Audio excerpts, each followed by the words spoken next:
नमस्कार दोस्तों, myself professor Balwinder Singh.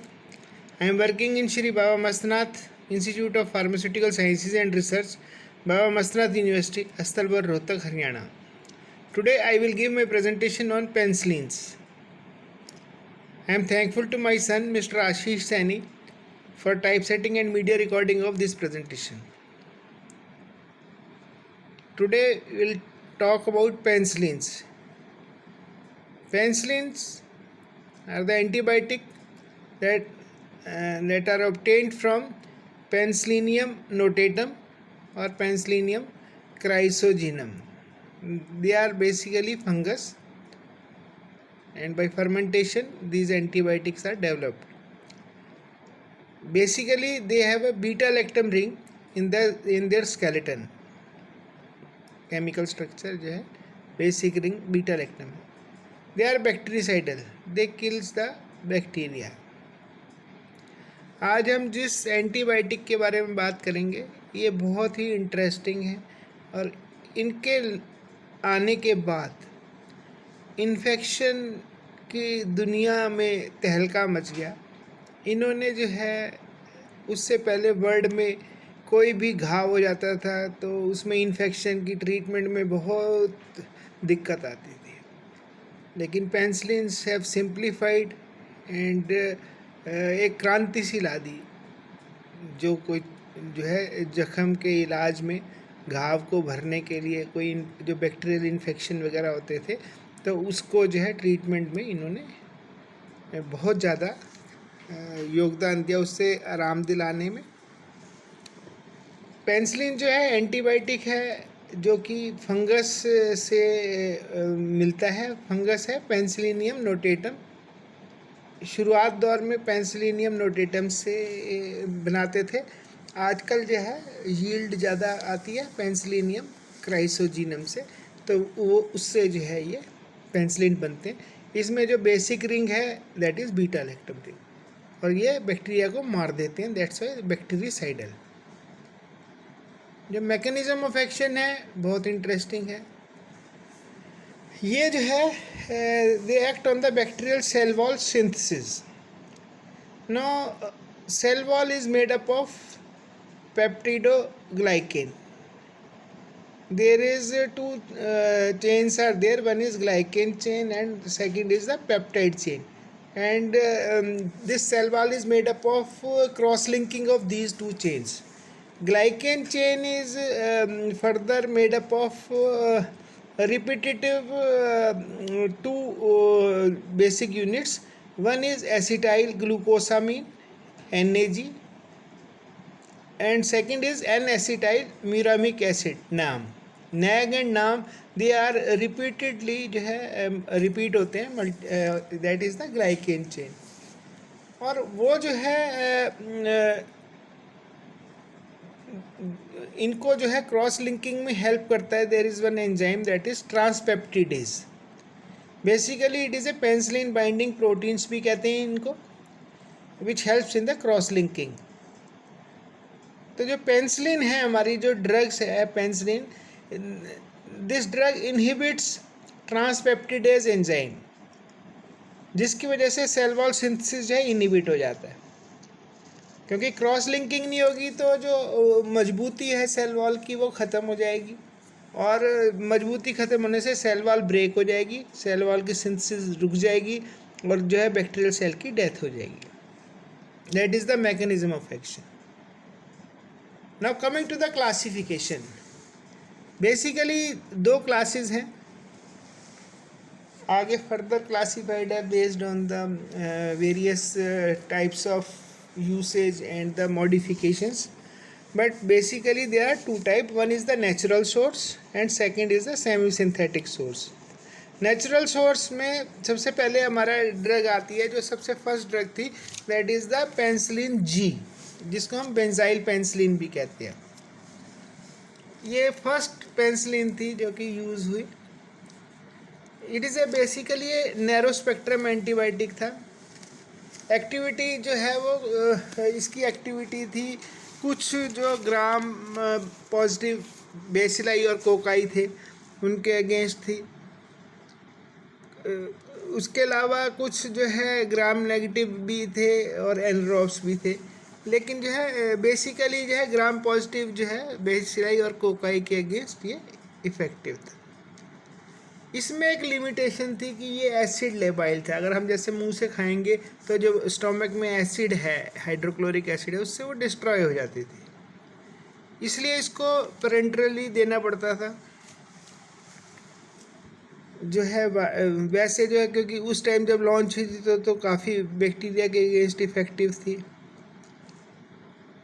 पेरेंटरली देते थे, वाइडली डिस्ट्रीब्यूट होती थी, किडनी के थ्रू एक्सक्रीशन होती थी इसकी। ना इसमें जो है अपना एक एडवर्स इफेक्ट जो मेन था, क्योंकि पेरेंटरली यूज़ होती थी तो कई बार हाइपर सेंसिटिविटी हो जाती थी, रिएक्शन हो जाता था, इसलिए जो है कई बार डेथ भी हो जाती थी। तो इसके बाद जो है इसकी लिमिटेशन को ध्यान में रखते हुए फिर हमारे जो है सेमी सिंथेटिक जो न्यूअर इसके जो है मॉडिफिकेशन की गई, और हमारे पास जो है वो ड्रग हमने बनाई जो कि एसिड रेजिस्टेंट थी, मतलब ओरली हम दे सकते थे। इसमें हमारी जो ड्रग थी वो थी penicillin V, that is phenoxymethyl penicillin. Phenoxymethyl penicillin को देखें तो वो जो पेंसिलिन जी है, बेंजाइल पेंसिलिन, उससे स्पेक्ट्रम वाइज तो कोई इम्प्रूवमेंट नहीं थी, बस जो इम्प्रूवमेंट थी वो ये थी कि भाई ये जो है हम ओरली खा सकते थे, कन्वीनियंस पेशेंट की थी, भाई ओरली जो है वो दी जा सकती है, तो वो ज़्यादा उसको ऊपर हम डिपेंड नहीं कर पाते थे, क्योंकि स्पेक्ट्रम था वो पेंसिलिन जी का ही बेटर था। तो स्पेक्ट्रम को बढ़ाने के लिए कि भाई वो बैक्टीरिया के अगेंस्ट इफेक्टिव हो, देन जो है आई अमीनो पेंसिलिन्स। अमीनो पेंसिलिन्स जो है ये पेंसिलिन्स का जो है मतलब उसमें मॉडिफिकेशन की गई, और जो है हमारी ड्रग आई एम्पिसिलिन, जो अभी 20 साल पहले तक जो है वो सेफेस्ट ड्रग मानी जाती थी कि प्रेग्नेंट लेडी को भी हम दे सकते हैं एम्पिसिलिन। एम्पिसिलिन का जो स्पेक्ट्रम था वो पेंसिलिन जी के स्पेक्ट्रम को भी कवर करता था। इसके अलावा जो है वो देखो जो फर्स्ट एंटीबायोटिक लॉन्च हुआ वो ग्राम पॉजिटिव बैक्टीरिया के अगेंस्ट इफेक्टिव था मेनली। ग्राम नेगेटिव में कुछ जो है मतलब बहुत फ्यू स्ट्रेन्स थे जिनके अगेंस्ट इफेक्टिव था। तो जो एम्पिसिलिन था वो जो ग्राम पॉजिटिव थे उनके अगेंस्ट तो इफेक्टिव था ही, लेकिन ग्राम नेगेटिव जो बेसिलाई थे उनके अगेंस्ट भी ये एफिकेसी थी, स्पेक्ट्रम ज़्यादा बढ़िया था पेंसिलिन जी से। लेकिन एम्पिसिलिन में अपनी लिमिटेशन है, जैसे प्लस माइनस होता है। तो एम्पिसिलिन से एक तो जो है डायरिया होता था, फिर 4 टाइम्स अ डे डोसेज होती थी। ओरली ठीक है भाई, ओरली आप ले सकते हो, कोई दिक्कत नहीं है, इसके टैबलेट कैप्सूल वगैरह मिलते थे, लेकिन जो है डायरिया होता था, बहुत ज़्यादा सीवियर डायरिया हो जाता था। तो इसकी लिमिटेशन को ध्यान में रखते हुए फिर आई एमॉक्सिसिलिन, जो कि स्पेक्ट्रम वाइज जो है इसके पैरेलल थी, डोसेज कन्वीनियंस थी, 3 टाइम दिन में देनी थी, डायरिया केसेस कम थे। एम्पिसिलिन अगर आपने खाना खा रखा है तो फूड इंटरफेयर करता था, एमॉक्सिसिलिन में ऐसा फूड जो है इंटरफेयर नहीं करता था। डायरिया के जो केसेस थे वो लोअर थे, तो जो है एमॉक्सिसिलिन आई। लेकिन क्योंकि समय के साथ जैसे ही एंटीबायोटिक यूज़ होते चले गए तो बैक्टीरिया में रेजिस्टेंस प्रॉब्लम आ गई। फिर जो है अगली क्लास आई पेंसिलिन्स की, that is the penicillinase resistant, क्योंकि एम्पिसिलिन और एमॉक्सिसिलिन थे वो पेंसिलिनेज प्रोड्यूसिंग बैक्टीरिया में इनइफेक्टिव हो जाते थे। कुछ बैक्टीरिया एंजाइम प्रोड्यूस करते थे जिसका नाम था पेंसिलिनेज, तो वो इनको डिस्ट्रॉय कर देता था। तो वो जो है उसके प्रॉब्लम को टैकल करने के लिए फिर आई क्लॉक्सासिलिन और dicloxacillin. They are the penicillinase resistant penicillins. Basically इनमें जो है बीटा लैक्टम रिंग थी, लेकिन इनकी एफिकेसी बहुत एम्पिसिलिन या एमोक्सिसिलिन के बराबर इनका स्पेक्ट्रम नहीं था, but they are effective in presence of जो वो बैक्टीरिया जो पेनिसिलिनेज प्रोड्यूसिंग बैक्टीरिया थे उनके अगेंस्ट ये इफेक्टिव थे, क्लोक्सासिलिन और डाइक्लोक्सासिलिन। तो जो कॉम्बिनेशन दी गई एम्पिसिलिन और क्लोक्सासिलिन की कि भाई अगर बैक्टीरिया जो पेनिसिलिनेज प्रोड्यूस कर रहे हैं बैक्टीरिया उनके अगेंस्ट क्लोक्सासिलिन इफेक्ट करेगा, और बाकी बैक्टीरिया के लिए एमोक्सिसिलिन है, तो वो amoxicillin will take care of those bacteria. फिर बाद में जो है एमोक्सिसिलिन क्लोक्सासिलिन की कम्बिनेशन भी आई, but that was not rational, क्योंकि क्लोक्सासिलिन 4 बार देनी होती थी दिन में, एमोक्सिसिलिन 3 बार थी, तो that was not rational combination. तो इन सब प्रॉब्लम्स को ध्यान में रखते हुए जो है इसके अलावा जो कुछ बैक्टीरिया थे जिनके अगेंस्ट जो है एम्पिसिलिन एमोक्सिसिलिन इफेक्टिव नहीं थे, तो जो नेक्स्ट क्लास है उसकी पेनिसिलिन्स की, दैट इज़ द एंटी सूडोमोनाल। ये जो एंटी सूडोमोनाल कैटेगरी थी, दीज आर द पेनिसिलिन्स जो कि सूडोमोनास एरिजिनोसा और प्रोटियस जो बैक्टीरिया थे उनके अगेंस्ट जो है इफेक्टिव थी, that's why the name anti pseudomonal. इसमें जो है हमारी दो कैटेगरी थी ड्रग की, एक थी यूरिडोपेनिसिलिन पेनिसिलिन्स, जिसमें हमारी जो ड्रग है इस कैटेगरी में थी ड्रग पाइप्रासिलिन। अब जो पाइप्रासिलिन ड्रग थी ये जो है जो सेकंड क्लास थी यूरिडोपेनिसिलिन के अलावा सेकंड क्लास थी कार्बोक्सीपेनिसिलिन, जिसमें कार्बेनिसिलिन और टिकारसिलिन थी। तो ये जो है जो सेकंड कैटेगरी थी उसके मुकाबले में ज़्यादा बेहतर है, इसलिए ज़्यादा यूज़ होती है। पाइप्रासिलिन जो है ये भी जो है मतलब हमारे प्रोटियस और जो है सूडोमोनास के अगेंस्ट इफ़ेक्टिव है। इसके अलावा ये जो है क्लैब्सिएला के अगेंस्ट भी इफ़ेक्टिव है और कुछ बैक्टीरियोइड्स के अगेंस्ट भी इफ़ेक्टिव है। इसमें जो है जो सीरियस टाइप के इन्फेक्शन है उसमें ग्राम नेगेटिव इन्फेक्शंस हैं, उसमें जो है ये ड्रग हमारी पाइप्रासिलिन दी जाती है। देन सेकेंड कैटेगरी जो है कार्बोक्सीपेनिसिलिन, उसमें हमारी आती है ड्रग कार्बेनिसिलिन। ये जो है ये भी एंटी सूडोमोनाल है, तो सूडोमोनास एरिजिनोसा और प्रोटियस के अगेंस्ट इफेक्टिव है। जो पेनिसिलिन जी है और जो अर्लियर जो एम्पिसिलिन एमोक्सिसिलिन वगैरह वो जो है सूडोमोनास के अगेंस्ट इफेक्टिव नहीं है, उनके अगेंस्ट ये जो ड्रग है कार्बेनिसिलिन इफेक्टिव है। जो टिकारसिलिन है it is similar to that, second जो है अपना कार्बोक्सी पेनिसिलिन है। इसमें जो एक्टिविटी है वो कार्बेनिसिलिन से ज़्यादा है और जो एडवर्स इफ़ेक्ट्स हैं वो कार्बेनिसिलिन के मुकाबले में कम हैं।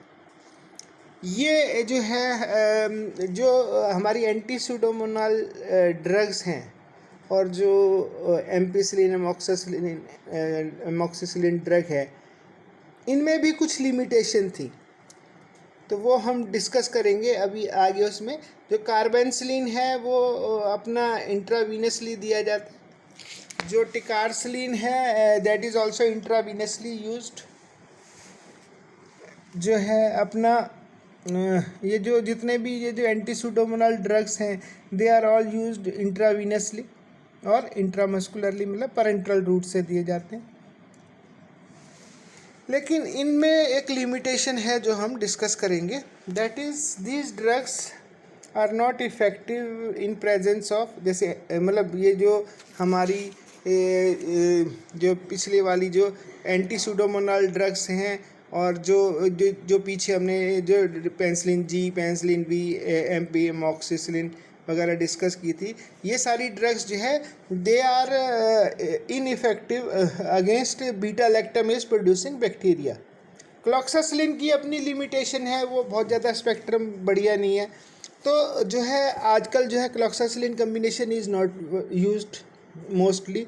आजकल जो यूज़ होती है ये पेनिसिलिन के साथ बीटा लैक्टामेज इनहिबिटर्स यूज़ किए जाते हैं, जिसमें हमारी 3 ड्रग्स हैं जो कि सबसे ज़्यादा यूज़ होती हैं। दे आर द क्लेवुलेनिक एसिड, सल्बैक्टेम और टैजोबैक्टम। जो क्लेवुलेनिक एसिड है, this is the most widely used with amoxicillin, क्योंकि ये जो है बीटा लैक्टामेज को जो है इनहिबिट कर देता है। पेनिसिलिन जो है वो डिस्ट्रॉय हो जाते हैं बीटा लैक्टामेज प्रोड्यूसिंग बैक्टीरिया के अगेंस्ट, मतलब बीटा लैक्टामेज बैक्टीरिया वो बैक्टीरिया हो गए जो बीटा लैक्टम रिंग को तोड़ देते हैं। जो कुछ बैक्टीरिया जो एंजाइम प्रोड्यूस करते हैं बीटा लैक्टामेज, वो बीटा लैक्टम रिंग को तोड़ देते हैं, तो वो पेनिसिलिन जो इनइफेक्टिव हो जाते हैं। जो क्लेवुलेनिक एसिड है या दूसरे जो बीटा लैक्टामेज इनहिबिटर्स हैं, वो इस एंजाइम को इनहिबिट करते हैं, बैक्टीरिया उस एंजाइम को नहीं प्रोड्यूस कर पाते, जिसकी वजह से जो है there is synergism between the penicillin plus these beta lactamase inhibitors, जैसे क्लोक्सासिलिन के साथ था। तो एमॉक्सिसिलिन और क्लेवुलेनिक एसिड की जो कम्बिनेशन है बहुत ज़्यादा वाइडली यूज होती है। ओरली जो है दे आर वेरी साइनर्जिस्टिक एक्शन है, ओरली दिया जाता है एमॉक्सिसिलिन के साथ, दिन में 3 बार जो है दिया जा सकता है। एमॉक्सिसिलिन जैसे 500 mg है तो 125 mg जो है अपना क्लेवुलेनिक एसिड यूज़ किया जाता है। जो सल्बैक्टम है ये भी semi synthetic beta lactamase inhibitor है। ये जो है ओरली जो है इसका ज़्यादा इफेक्ट बढ़िया नहीं है, इसलिए जो है ये अपना पैरेंटरली यूज़ करते हैं, और ये जो है एम्पिसिलिन के साथ ज़्यादा यूज़ किया जाता है। Then we have the tazobactam. जो टैजोबैक्टम है दैट इज़ टैजोबैक्टम इज़ ये भी जो है कम्बिनेशन जो साइनर्जिस्टिक कम्बिनेशन है दैट इज़ विद पाइप्रासिलिन। जो फार्माकोकाइनेटिक्स है वो हैंड्स एंड ग्लव्स जाता है उसके साथ टैजोबैक्टम एंड पाइप्रासिलिन का, तो इसलिए जो है ये वाइडली यूज़ होता है, पैरेंटरली यूज़ किया जाता है। और ये जो है आज की डेट में कोई भी सीरियस इन्फेक्शन होता है तो उस केस में ये जो एमॉक्सिसिलिन क्लेवुलेनिक एसिड या सल्बैक्टम प्लस एम्पिसिलिन या जो है पाइप्रासिलिन टैजोबैक्टम जो है वो अगर पेनिसिलिन डॉक्टर यूज़ करना चाहता है तो ये कम्बिनेशन जो है वो मोस्ट वाइडली यूज़ होता है। इंडिकेशंस अगर देखें तो जो पेनिसिलिन ग्रुप्स है they are one of the safe antibiotics. Drug of choice रहते हैं for low respiratory tract infection है, जैसे न्यूमोनिया है, ब्रोंकाइटिस है, तो उस केस में या सीरियस केसेस हैं तो उस केसेस में जो है वो यूज़ किया जा सकते हैं। Then they are used for the skin and soft tissue infections where pus is involve, तो उस केस में पेनिसिलिन जो है वो ड्रग ऑफ चॉइस हो जाती है। Then these drugs are also used for dental infections pre and post tooth extraction. इसके अलावा STD है, UTI है, और जो दूसरे इन्फेक्शंस हैं उसमें भी एज़ पर द कल्चर और as per the preference by the doctors these penicillins are widely used. So that's all about the penicillin. In case any doubt is there, you can send your query. My mobile number and email ID is given. And in the end, I acknowledge my son, Mr. Ashish Sani. I am very thankful to him for typesetting and media recording of this presentation. Thank you very much. Good day.